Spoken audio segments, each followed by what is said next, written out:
This song I'm going to do is written either by Brendan or Dominic Behan. It was the opening song on one of Brendan's play, Richard's Court Leg. And the Dubliners played it every night at the opening of the show. However, we have to have an Oriel connection. And the tune of the song is loosely based on the Teetotaler.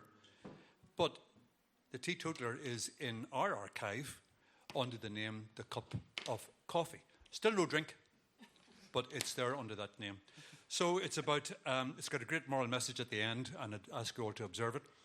It's about a day out that just went a bit askew. I'll get a note here. That'll do.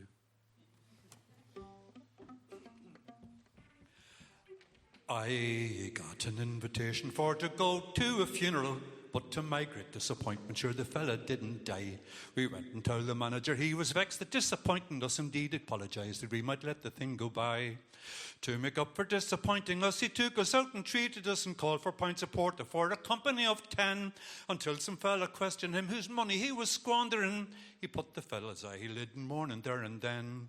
But the owner of the beer shop, he saw us all a-coming. He gave orders to evict us, and of course we did refuse.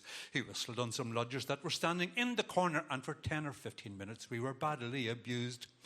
Then we left the beer shop and down the street it staggered till a crowd of corner boys, they started pelting us with mud. We asked them to go easy and they said that they were doing so. Then we turned on them and left them lying where they stood.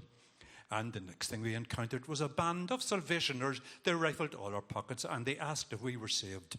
And little John McGinty got escorted to the station house for asking a policeman if his appetite was shaved. Nobody knows what the hell that means. To raise McGinty's bail, we all took off our undershirts and straightways to the pawn shop. We took the jolly lot. We asked the man for 10 and 6, the price to free McGinty. He has had enough already, was the answer that we got. But we got the 10 and 6 and went off to free McGinty. But the devil take the beer shop, we met it on the way.